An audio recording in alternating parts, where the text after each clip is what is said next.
Pessoal, voltamos aqui com a segunda parte da nossa aula. Vamos começar agora a falar sobre moléculas orgânicas, carboidratos, lipídios, proteínas, vitaminas, ácidos nucleicos, essa é a sequência.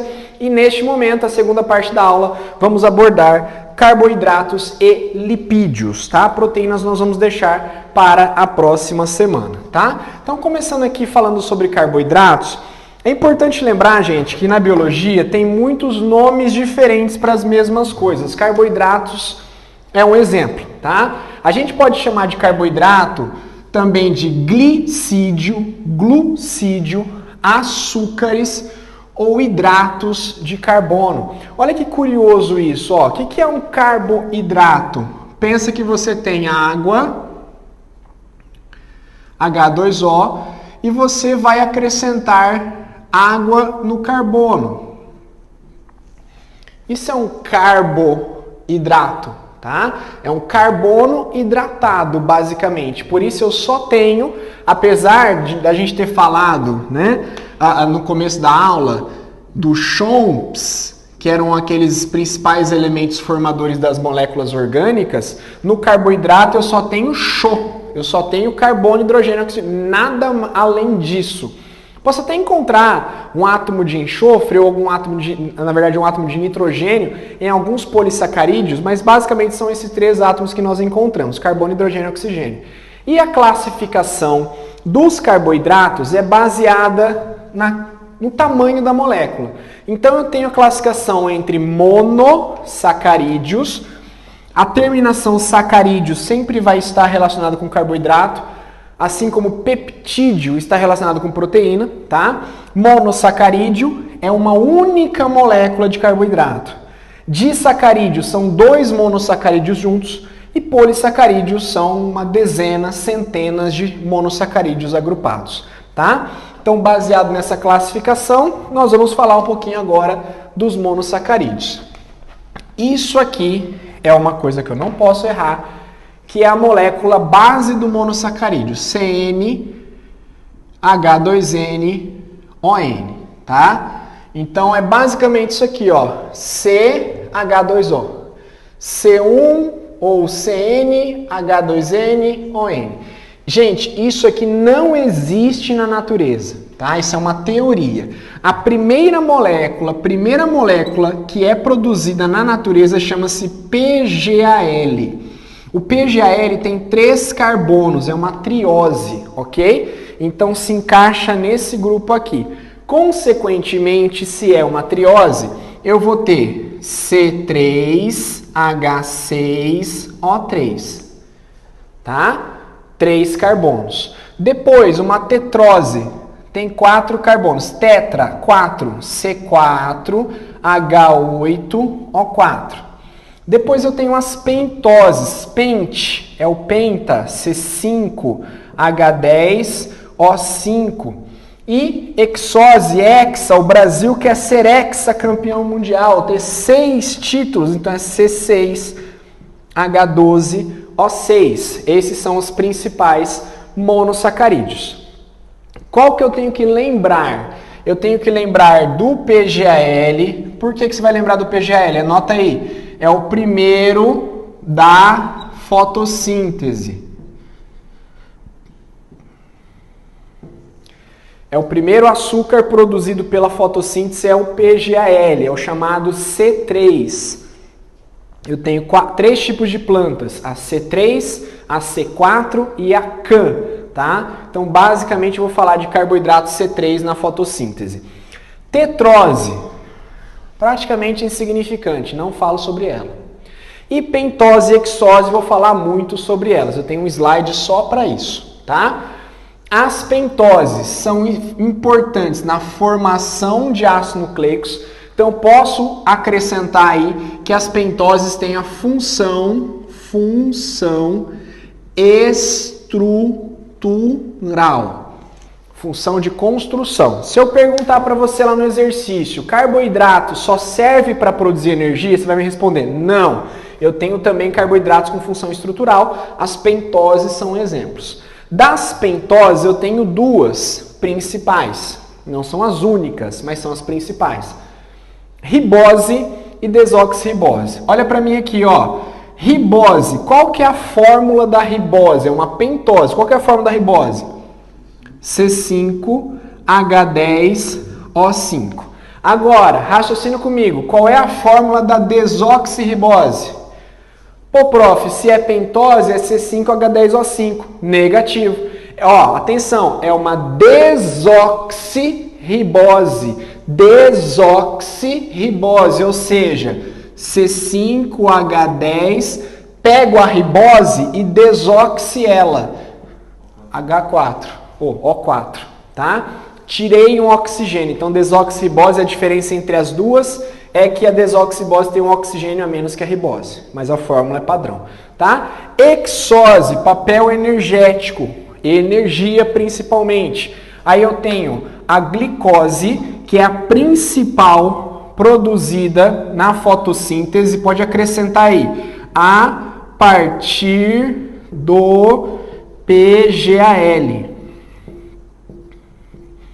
Do pegal, a partir do pegal, tá? Então a glicose não é a primeira da fotossíntese, ela é a mais comum, é sintetizada na fotossíntese a partir do PGAL. A frutose está em vários frutos, é o sabor adocicado. O que dá o doce, gente, o doce, o maior vício da humanidade é o doce. Quem dá o doce é a frutose, não é glicose. Olha isso aqui, frases de impacto, frase de impacto. Todo doce é açúcar, but nem todo açúcar é doce. Como assim, prof? Nem todo açúcar é doce. Vamos lá. Conceito de carboidrato. Carboidrato ou glicídio, glucídio, açúcares. É o nome, açúcar é um carboidrato. Então a mandioca é um açúcar. O macarrão é um açúcar e não é doce. O que vai ser doce, gente? Qualquer carboidrato que contenha frutose na sua composição. Isso dá o doce. Tá bom? Ah, não é a glicose, prof? Não. Glicose mais glicose dá maltose. Maltose vai juntar para formar amido. Amido não é doce. E galactose é do leite. Pensa, leite é doce? Não, porque no leite não tem frutose.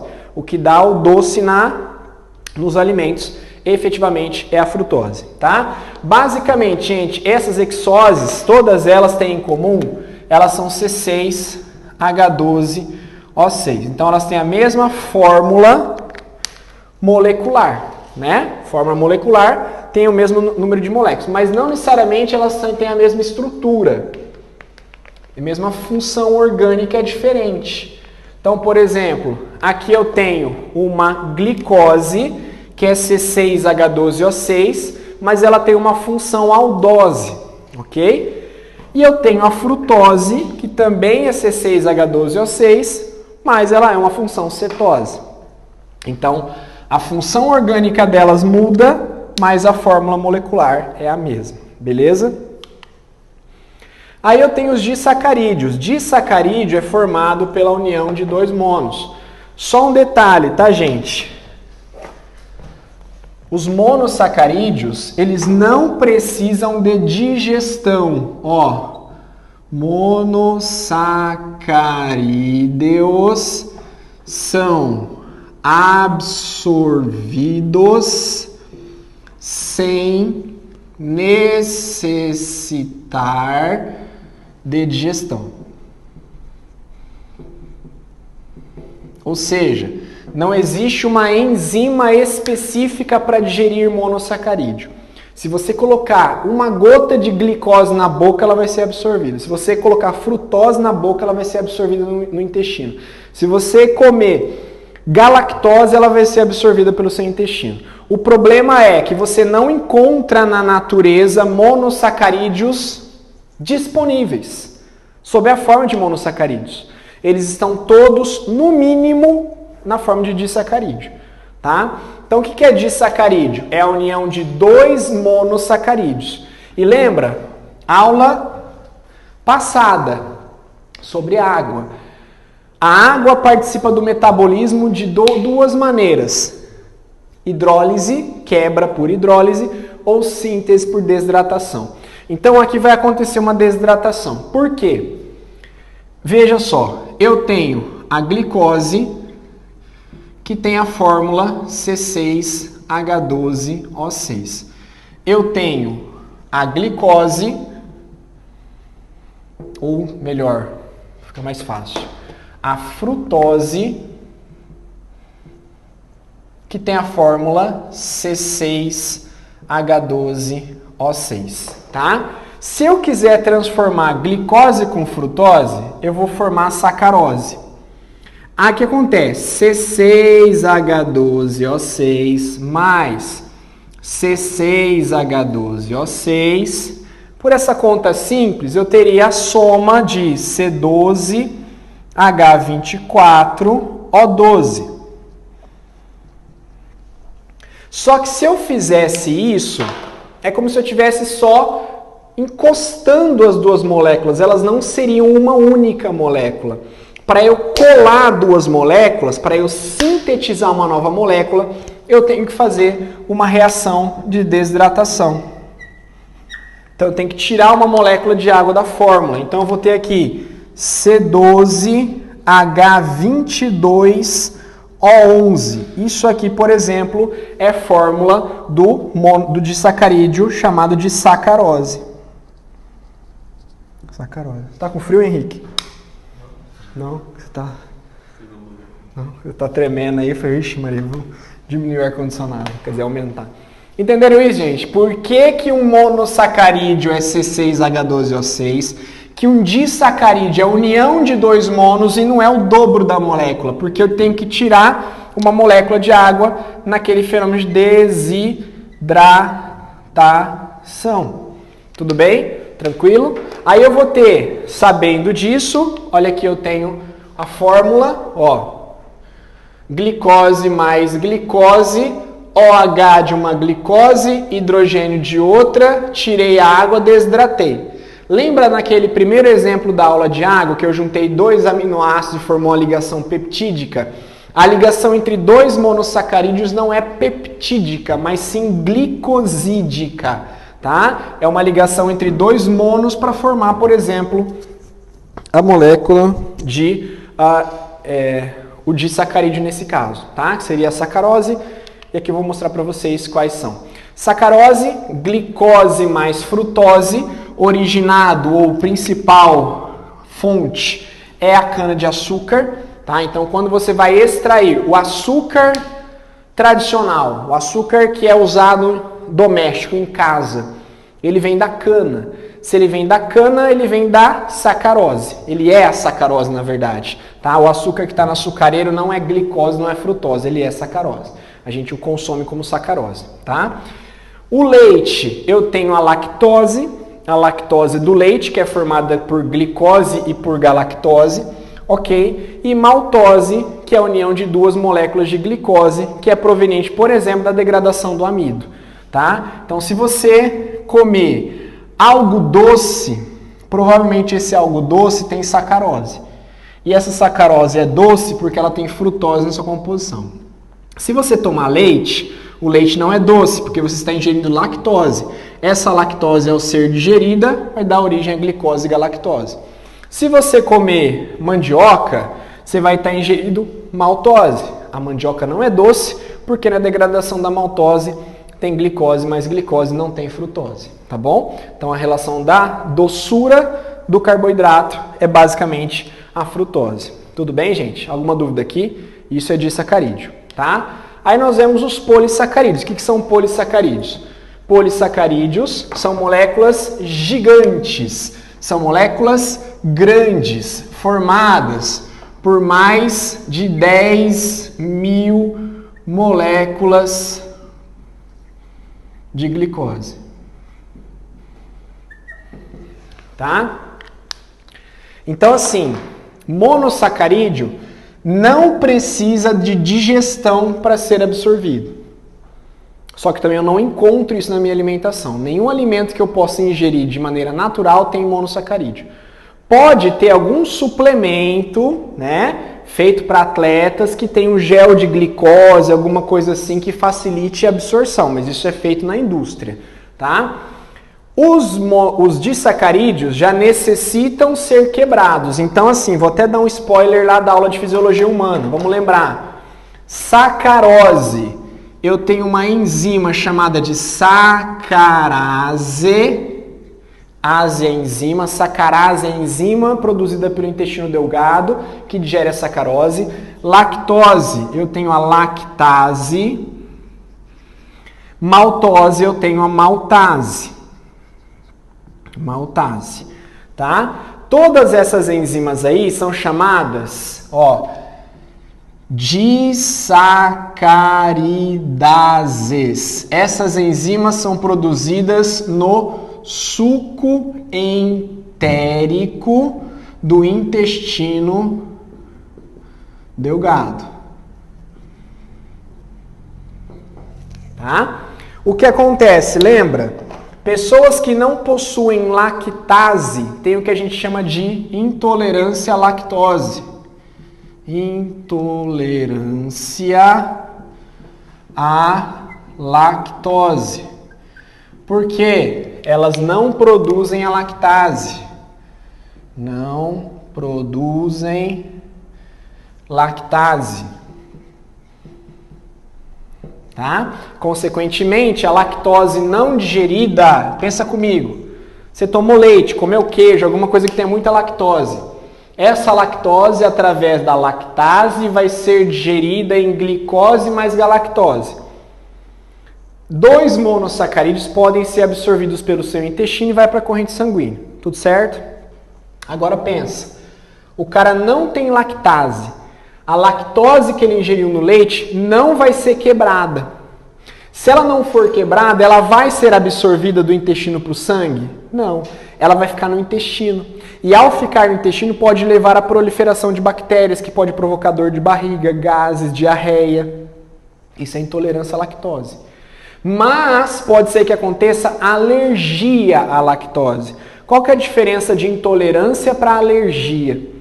A intolerância geralmente é local. Você tem dor na barriga, estufamento, gases, diarreia. A alergia começa a pipocar. A pessoa começa a se coçar, começa a ficar vermelha, começa a expandir o problema, tá? Quando passa a ser sistêmico, é alergia. Se for só local, é intolerância, tá bom? Mas o princípio é o mesmo. E tem um outro processo que envolve aqui, que envolve não a lactose, mas a galactose, chama-se galactosemia.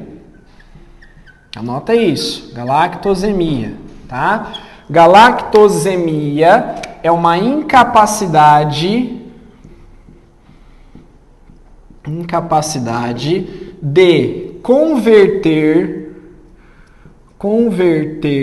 a galactose em glicose.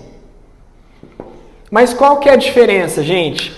Preste atenção. Apesar da galactose ser um monossacarídeo, ela não pode ser absorvida até ser transformada em glicose. A gente tem a difusão facilitada da glicose para dentro das células, mas a gente não tem difusão facilitada da galactose. Então a galactose, apesar de ser pequena, é como se ela não encaixasse na membrana. Então eu tenho que transformar a galactose em glicose para ela entrar na célula. Então não adianta só eu digerir a lactose. Eu preciso ter a lactase para transformar a lactose em glicose e galactose e preciso converter a galactose em glicose também para absorver. Então se você não tem problema com o leite, você faz tudo isso. Você converte, quebra a lactose em galactose e glicose e converte a galactose em glicose. Agora, se você tem algum problema com leite, pode ser que você tenha intolerância à lactose, porque você não tem a lactase, mas mesmo assim pode ser que você tenha lactase, mas não tenha capacidade de converter a galactose em glicose. Aí não é mais intolerância à lactose, passa a ser galactosemia. Tudo bem? Entenderam isso? Essa transformação da galactose em glicose tem algum nome?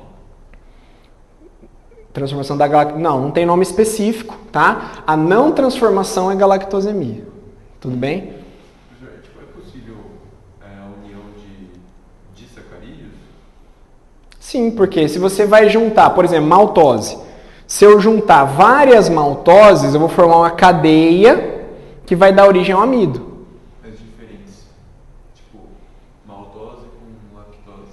Não, porque assim, são disacarídeos completamente diferentes. Um vai vir lá do leite e o outro do vegetal. Entendeu? Eles não vão estar ali no mesmo metabolismo para que isso aconteça. Tá bom? Então não faz sentido eles se unirem ali. Tá? Mas se você tiver a união de vários polissacarídeos, de vários monossacarídeos, depois de sacarídeos, a gente vai chegar até o polissacarídeo, que é esse aqui, tá? Os polissacarídeos, de maneira geral, eles têm uma característica. Eles são, insolúveis em água. Qual é a vantagem de um polissacarídeo ser insolúvel em água? Primeiro, ele pode ser, é vantajosa, pois permite que os polissacarídeos sejam componentes de membrana plasmática e reserva energética.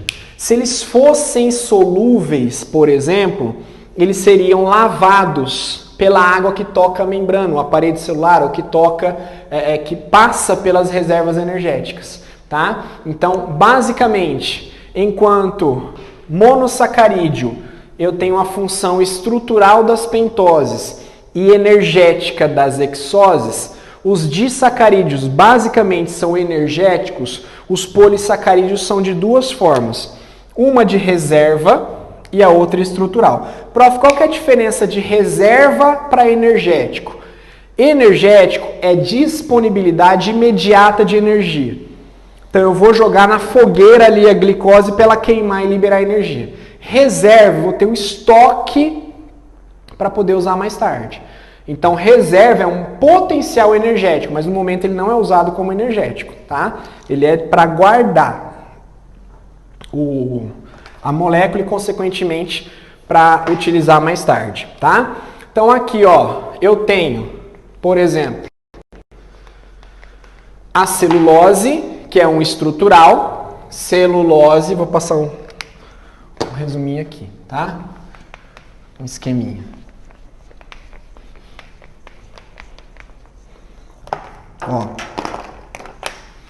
Então, polissacarídeo.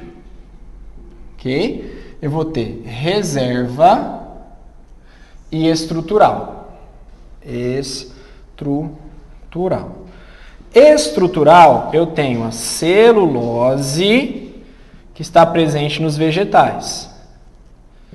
E tenho também a quitina, que está presente em fungos e animais. Tá?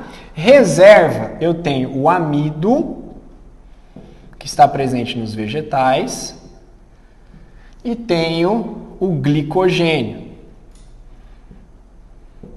que está presente nos animais. Animais e fungos. Tudo bem? Então, basicamente é isso. Estrutural e reserva. Celulose, gente, formação da parede celular, 10.000 moléculas de glicose, tá? A celulose é gigantesca e ela é digerida por uma enzima chamada de celulase. A celulase digere a celulose. É difícil digerir celulose, tanto que a gente não consegue digerir celulose. Inclusive, quem consegue digerir celulose, por exemplo, ruminantes, na verdade, não são eles que estão digerindo. Eles têm associação com micro-organismos específicos para isso. Então, não é a vaca digere celulose. Pera aí, não é bem a vaca. É a associação de micro-organismos que ela tem, de bactérias que são capazes de liberar enzimas para digerir celulose. Isso é um mutualismo que a gente estabelece, quando a gente estuda em ecologia, entre os ruminantes e os micro-organismos que estão dentro do seu estômago, do seu intestino. Tá? A vaca protege ou abriga essa flora intestinal, enquanto que o bicho, em contrapartida, digere a celulose. tá bom? Eu posso até fazer uma associação, talvez que vocês lembrem por isso. Pensa sempre assim, ou chega lá para seus colegas e perguntem, me explica uma coisa, por que a gente come salada e emagrece e a vaca come grama e engorda? Fala assim, não sei por quê. Aí você fala assim, eu sei por quê. Porque a gente não digere celulose. E quando eu como salada, eu como sais minerais, eu como vitaminas, eu absorvo fibras, mas celulose em si não. Tudo que entra de fibra sai. Tá? Já a vaca come grama e rumina, digere a celulose, bum! 10 mil moléculas de glicose para a caloria dela. Por isso que ela engorda. Se a gente tivesse a capacidade de comer grama ou comer salada e liberar glicose, era melhor comer pizza, porque você ia engordar de qualquer jeito. Todo mundo ia ser tamanho de uma vaca, né? Então era melhor comer pizza, que é mais saboroso que salada. Pelo menos isso, tá? Ainda bem que não é. É o mais abundante na natureza, gente, é a celulose. É o mais abundante. Pensa o tanto de vegetal, o tanto de parede celular que você tem por aí, em algas unicelulares, pluricelulares, em plantas, tá? É o carboidrato com certeza mais abundante no planeta.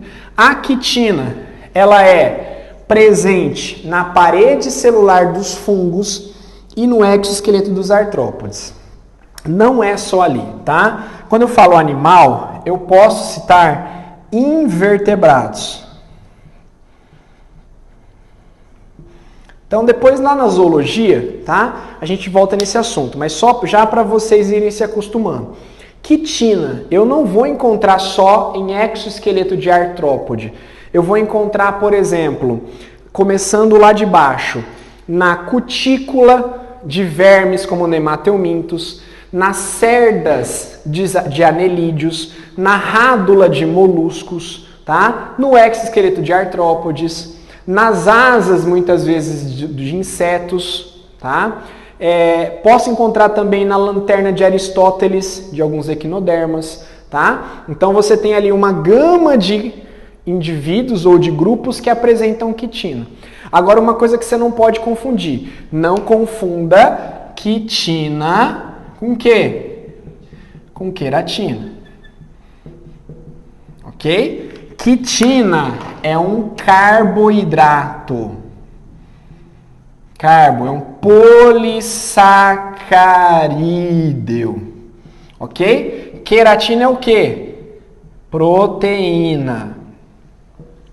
Fala, prof, meu cabelo não tá tão bonito. A quitina do meu cabelo tá... Não, meu filho, não é quitina, é queratina. Você não tem cabelo de barata, né? Você não é um artrópode, tá? O seu cabelo, as suas unhas, a sua pele é queratina, impermeabilizante. Nós não temos quitina. Quem tem quitina? Invertebrados, tudo bem? E fungos na sua parede celular, tá bom? Esses são os polissacarídeos estruturais. Aí eu tenho aqui, só para lembrar, fungos, exoesqueleto de artrópodes e parede celular de vegetais. E os de reserva. Os de reserva são muito importantes na nossa alimentação. Então a gente começa com o amido, né? O amido é a nossa base alimentar, gente. É difícil você comer um carboidrato que não seja derivado do amido, tá?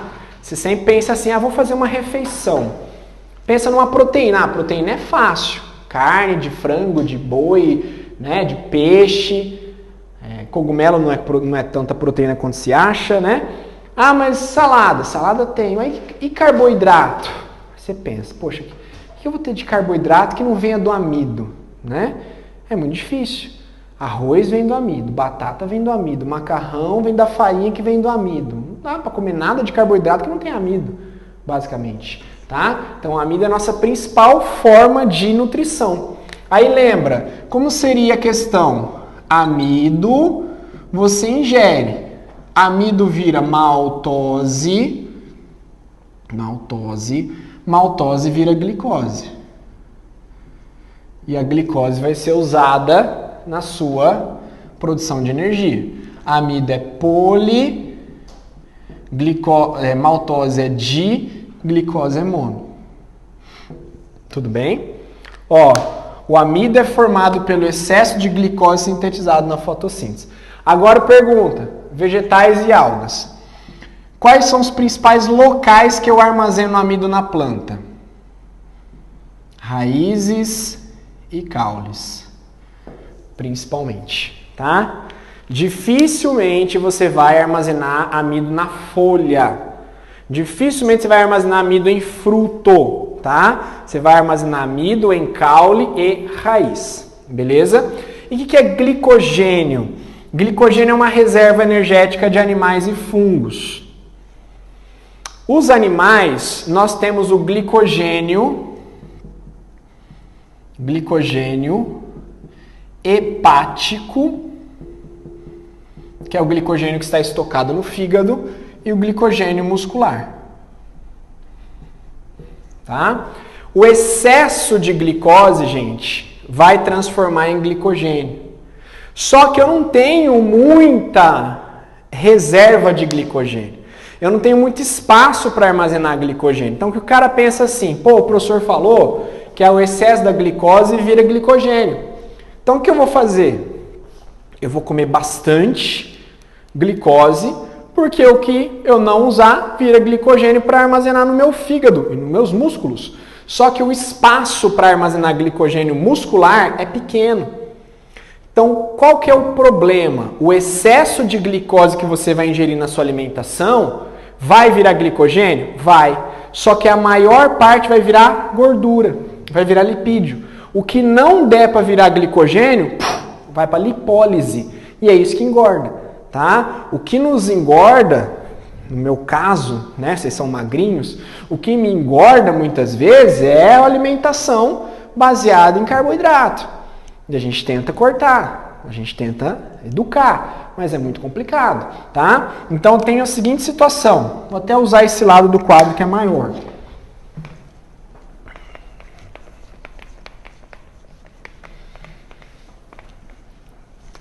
Ó. Os disacarídeos, eles são absorvidos no suco entérico, que é feito ali? Não. Os disacarídeos, eles são quebrados por enzimas chamadas disacaridases que são produzidas no suco entérico. Você tem 3 fluidos que vão para o intestino. O suco pancreático, que vem do pâncreas para o intestino, que traz um conjunto de enzimas. A bile, que vem do fígado, para emulsificar gorduras. E o suco entérico, que vai finalizar a digestão. Os disacarídeos são finalizados pelo suco entérico, que são as disacaridases, maltase, lactase e sacarase, tá bom? Ó, glicose, glicogênio. Pode fazer esse esqueminha aí, tá? Se quiser deixar eu fazer primeiro, depois vocês entenderem. Ó, glicose, glicogênio. O que vai acontecer, gente? A glicose vai virar glicogênio. O glicogênio vai virar glicose, tá? A glicose virando glicogênio, quem estimula isso? Um hormônio chamado insulina. A insulina faz a glicose virar glicogênio. E este fenômeno chama-se glicogênese.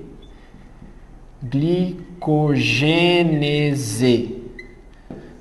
Ficou ruim de ler assim? Glicogênese, de lado? Glicogênese. O que é glicogênese? É a gênese, a criação do glicogênio. E isso vai ser armazenado no seu fígado e músculos. Depois, quando eu precisar de glicose, entra no jogo um outro hormônio chamado glucagon. O glucagon vai fazer a quebra do glicogênio em glicose, chamado de glicogenólise. Ficou feio. Glicogenólise, tá? Transformando o glicogênio em glicose. Agora veja. Um tempo, ó, temporal. Aqui vai ser após a refeição.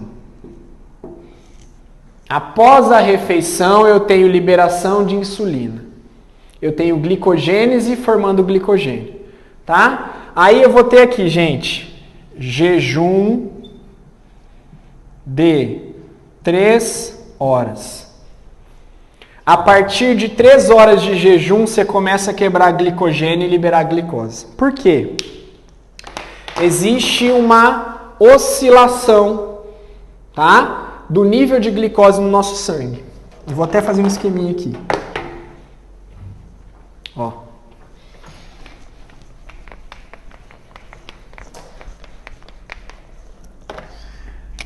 Olha só. Aqui eu vou colocar a taxa de glicose no sangue. Ok? E aqui é o tempo. Pode fazer esse desenho, tá? O que acontece? Eu tenho um nível normal de glicose no sangue. Vocês sabem qual que é o nível normal de glicose no sangue? Se eu fazer um exame de sangue lá, tá em jejum, quanto que tem que sair no seu exame para você estar normal? 90. Tá? Eu chamo de normoglicemia. Eu chamo isso de normoglicemia, ou seja, em jejum de 8 horas, eu tenho que ter 90 miligramas por ml. 90 miligramas de glicose por ml. Então você está em jejum, ó, Henrique, você está em jejum, ó. Sacou? Tá constante. Aí aqui você come. Você vai comer um salgado de manhã. A hora que você comer, o salgado tem farinha, certo? A farinha tem amido. O amido vai ser digerido em maltose, que é o disacarídeo. A maltose vai ser digerida em glicose. A glicose vai ser absorvida pelas suas células intestinais, vai para o seu sangue e vai elevar a concentração. Então, imediatamente após a refeição, Henrique, o nível de glicose foi lá em cima. Vai chegar aqui uns 200, mais ou menos. Nesse momento, aqui, a insulina é liberada. A insulina é liberada e começa a fazer o que com a glicose? Por que a taxa de açúcar no sangue diminui, gente? Porque a função da insulina é alimentar as células. A função da insulina é fazer a glicose entrar para os músculos, entrar no fígado, entrar no tecido adiposo. Essa é a função da insulina. Então a insulina vai tirando glicose do sangue, por quê? Onde que ela vai jogando essa glicose? Ela vai jogando a glicose dentro das células, nos músculos, no fígado, no tecido adiposo. E olha o que vai acontecendo com a taxa de glicose sanguínea. Ela vai caindo abruptamente, tá? E ao mesmo tempo, eu vou formando glicogênio. Como é que é o nome da formação do glicogênio? Glicogênese, formação do glicogênio. Olha o que está acontecendo, gente, com a minha taxa de glicose. Está despencando, eu estou chegando a perto de 30. Eu estou chegando perto de desmaiar. Isso aqui já se passou cerca de 3 horas, mais ou menos, ó. 3 horas da refeição que você fez. O que acontece? O que a Nutri fala para você? Ah, você tem que comer de quanto tempo? 3 em 3 horas, né? Por quê? Teoricamente, se você não comer 3 horas depois, a sua taxa de glicose vai ser tão baixa que você ia chegar perto do desmaio. Puf, você ia desmaiar. O que acontece com pessoas que têm hipoglicemia? Elas desmaiam por falta de comida. Só que o que acontece? Pensa comigo, você pode comer de 3 em 3 horas o tempo todo? Não, às vezes você sai aqui, ó, daqui a pouco vai bater 3 horas que vocês não comeram, vocês vão desmaiar? Não. O que vai acontecer? Você vai começar a liberar glucagon, e o glucagon vai pegar o glicogênio que estava estocado, vai quebrar em glicose e vai começar a devolver essa glicose para o sangue. E a glicose começa a subir até atingir a normoglicemia de novo. Então, nesse momento aqui de vale, ó, de fundo, eu liberei o glucagon. Tudo bem? Refeição, ó, vou anotar aqui, Henrique. Refeição. Nesse ponto, tava normoglicemia, pau! Como é que chama isso aqui? Hiperglicemia, ó. Hiperglicemia. tá? Lá em cima, insulina é liberada após a refeição. Queda, pau, hipoglicemia. Eu vou desmaiar, calma, não desmaia. Glucagon vai ser liberado. O que vai fazer o glucagon? Glicogenólise, quebra do glicogênio. Para quê? Para formar glicose, para jogar glicose no sangue e você não desmaiar.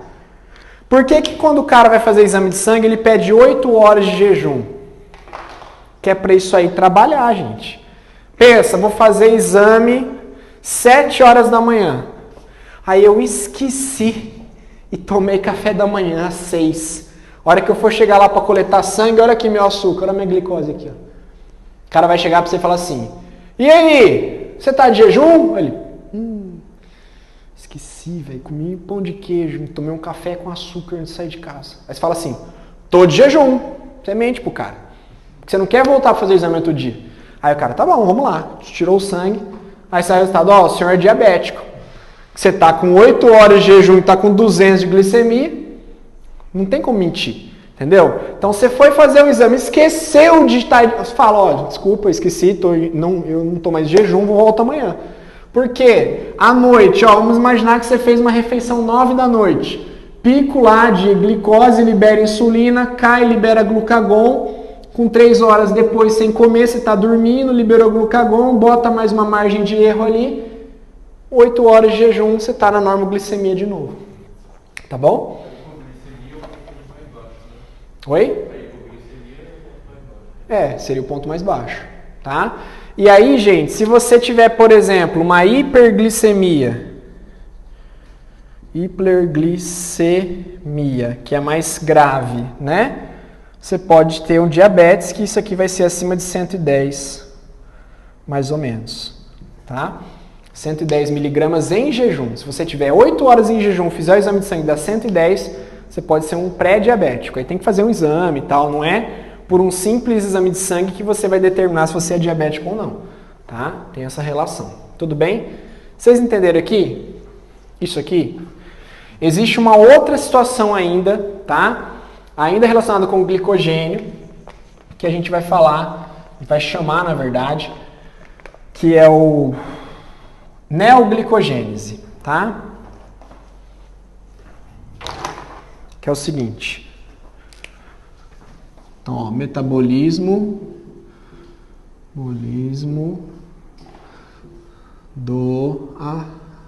da glicose. Tá? Você tem aqui glicogênese, é a formação ou é a glicose formando o glicogênio com a ajuda da insulina. Tá? Você tem a glicogenólise, que é o glicogênio formando glicose com a ajuda do glucagon. E você tem uma terceira via, chama-se gliconeogênese ou neoglicogênese.